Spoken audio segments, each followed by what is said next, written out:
Hello, everybody. It's Dr. B and Elizabeth here. We are going to share some tips and tricks for the holiday season because stress gets a little wonky during the holidays, and we've probably seen that already ramp up just since Halloween. So, we want you and your families to have the most blissful holiday with the least amount of stress and tension within the family. So, we're going to dive in and dig in, and we're going to go to our PowerPoint and make sure that we are on point for this. Elizabeth, you're going to take a little nap for me while we're no candy. She's been on a roll since Halloween, but not a sugar roll. Okay, she's going to take a nap, and we are going to share with you some blissful ways for your holidays. How's that?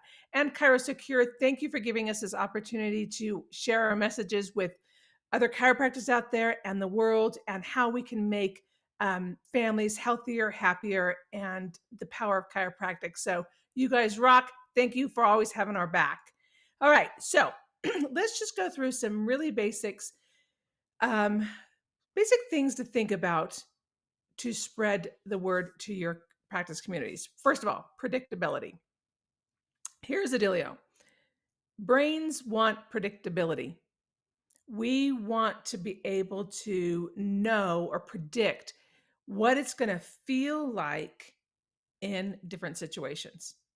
If we're afraid it's not going to feel safe, then the brain, we go into what I call limbic lock and load mode, and our reasonable, rational ability kind of flips offline. So then we get tantrums, we get bouts of restrictive behavior. I don't want to go. Or the other thing that you can see is where I don't feel good. I have a headache. I have a tummy ache, whatever. Okay. The mind is extremely powerful in uh, holding us back from things that might be a little bit scary. So we've all heard about the Sunday scaries where adults, kiddos, everybody across the board is dreading Monday because they're either having to go back to school or to work or so forth. And those environments might not feel the safest. So, what are predictability boards? Here's the scoop. Especially during the holiday seasons, kids are excited, especially going into Christmas season, right? Santa's coming, what are the presents, and so forth. But they also might be hesitant, not understanding or knowing what it's going to feel like going to Aunt Martha's house for dinner, or going to a party at Joe and Alicia's house, whatever it is. So you can get a calendar. Just get one of those flexible laminated calendars, and you can put, depending on the age of the kiddo, if they don't read, use stickers. Okay, pictures. And I advocate using pictures for everybody, actually. But putting pictures of what is going on certain days in the next month and a half or so. So they know how many more days until this, that, or the other. And then if it's a place they haven't been to before, this is where it gets tricky. It's just like the kiddo that is used to going to Aunt Martha's after school every Wednesday, and they're cool with Aunt Martha's house. They know what it smells like, how light and bright it is in there, how loud Aunt Martha talks, how touchy feely things are, and their brain, their ability to adapt in that environment is good. So they're very calm, cool, collected. However, if you pick them up on Wednesday and said, "We're not going to go to Aunt Martha's today, we're going to go to Sam's house instead," and they've never been to Sam's house, and their brain doesn't know what it's going to be like at Sam's house, here comes the problem. They don't want that change. They can have a come apart, have a meltdown, dig their heels in, suddenly get sick, you name it. All right. So give them as much predictability and input into their brain as to as much as you can as to what that environment is going to be like. And so what you might want to do is, if they're going to go to somebody's house that they've never been to before, or are you picking up that when you go to that house all the time, the kiddos have less than stellar quote unquote behavior? It might be something about that environment. So talk to them beforehand. What worries you about going to Sam's house? What worries you about going to this party? And see if you can get them to understand what's happening. And then we teach them some tools and tricks to feel more calm in that environment, such as humming, singing, taking deep breaths. And I do that by saying, pretend that you're smelling a flower and you're smelling it, and then you're blowing off the petals.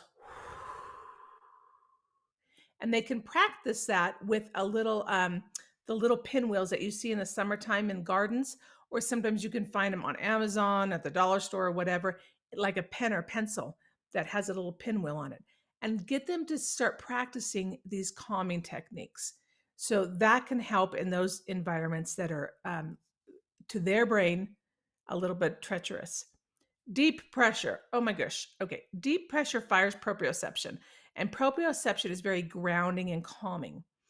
So you can do some deep squeezes in their extremities, all along their arms, up to their shoulders, both extremities. You can teach them to do squeezes on themselves. You can use things like Under Armour or tighter clothing that gives them that. It's a little bit more squeezes. It compresses their body a little bit more. That can be very grounding and calming. They have pressurized caps, hats, and beanies and things like that that have pressure in them that give them a little bit of calming proprioceptive pressure. So these are all things to think about to get them compatible to their environment. Keep routines as much as possible. If we can advocate that they keep their chiropractic adjustments on a regular basis, especially during the holidays, to help minimize the stress load. But try to, during those vacation times, keep routines as much as possible, meaning getting up about the same time, going to bed about the same time, um, spending family time at the same time, maybe even having 15, 20 minutes of reading time like they would during the school time. Try to keep them on schedule and on a routine as much as possible. If if especially with a 2-week window between Christmas and New Year's, they can really get off track. And then trying to get them back on track right before school starts again can be a little bit troublesome. Okay.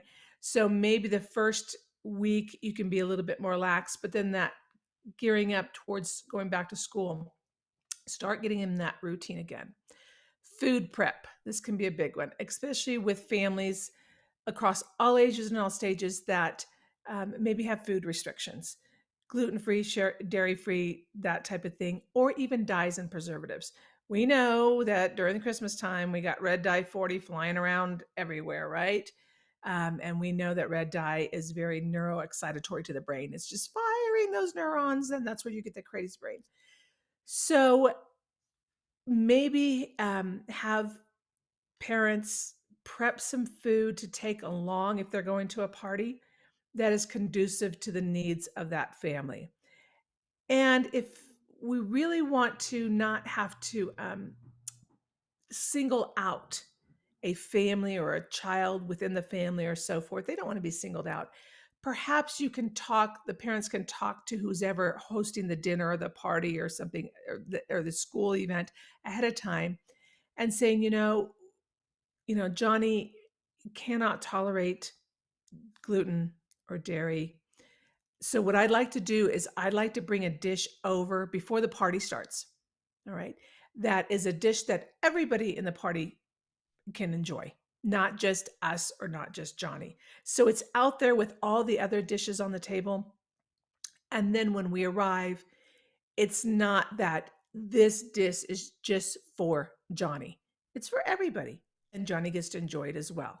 So so do things along that line. So again, so you're not singling out that little kiddo for what they can't have, but spin it to what they can have.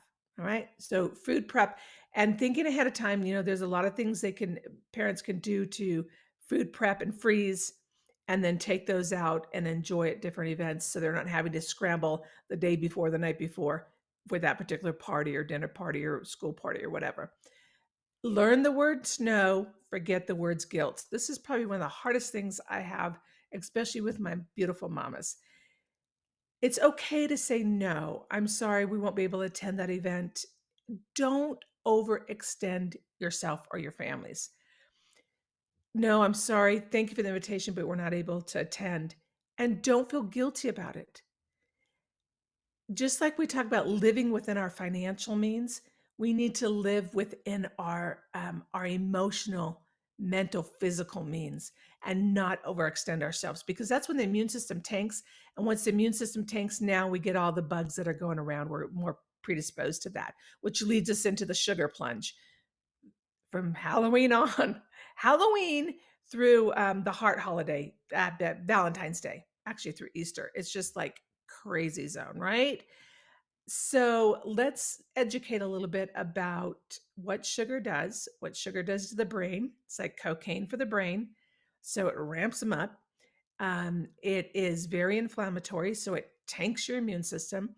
So we can propose it as we want you to really enjoy your holiday season. We don't want you in bed and not feeling well and not being able to participate in these fun activities. So let's minimize that sugar intake and maybe look at some alternatives. Okay. Monk fruit, MONK, monk fruit is a nice substitute for regular sugar. Coconut sugar can organic coconut sugar, but cut the sugar doses down in when they're making cookies and these kind of things. So, be mindful of that. Tech time. What tends to happen is mom and dad get busy. They've got all these things going on, house cleaning, prepping for guests, all da, da, da, da. And it's really easy to give in to that technology. But tech brain is a real thing, and uh, tech use acts like sugar on the brain. It acts like cocaine. It gives them a dopamine hit, and so it can be really hard to get them off the devices. And especially during that transition, let if you give them the tech device and they're hanging out in their room and being able to be on the whatever until the guests arrive, and then you want them to cold turkey cut it out and come out and be responsive to your guests, that might not work so well. So again, keep your tech rules in place just like you would during the school time. Okay. And avoiding sensory chaos. So malls, parties, we know it's sensory stimulation, malls of bright lights, the music's playing, all that can be a bit much. So we also want to figure out ways, depending on the child and what gets them into sensory chaos. How can we help that? The deep pressure, again, wearing those tighter that under armor clothing or those tight undergarments can be very calming and soothing. Doing the deep pressure before you go into the mall and all this chaos. If Johnny starts to have a meltdown, maybe find a dressing room where you can go into and do a little humming or a little singing in deep pressure while you're doing that. Just reset the nervous system and calm it down. They might need to have some noise canceling earphones on or some earbuds in, something to minimize the noise and the echoing if they're too auditory sensitive. Um, Maybe wearing a light tinted gray or rose colored tinted eyeglass in the mall and those kind of things just to help the glare and the lights and everything coming at you. Look for in my program, in our Academy of Neurodevelopmental Practices program, we've put together for years, we've been doing this, a sensory Santa event, and where a lot of docs are actually putting on safe sensory Santa events. And there might be ones going on in your communities where you can, or you put one on yourself, where kiddos can come and have their picture taken with Santa or whatever, but it's a sensory friendly environment. It's not all this chaos that's at the mall. So think about, help parents understand the kiddo's brain might look at it as I'm going into a war zone when I'm going to Walmart on December 21st or Black Friday or whatever, or going to the mall.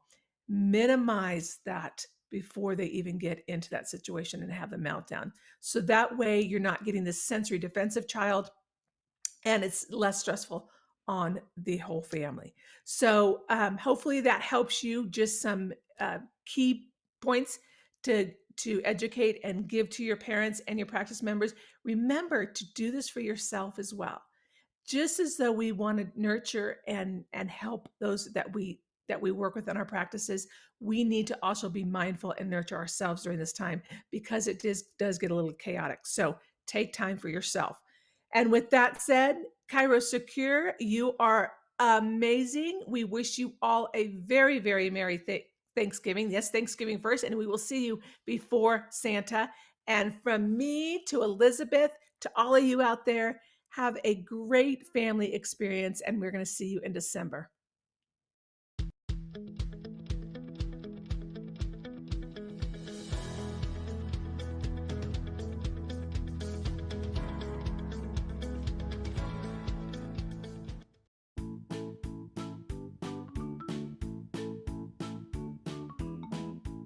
Today's pediatric show, Look to the Children, was brought to you by Cairo Secure.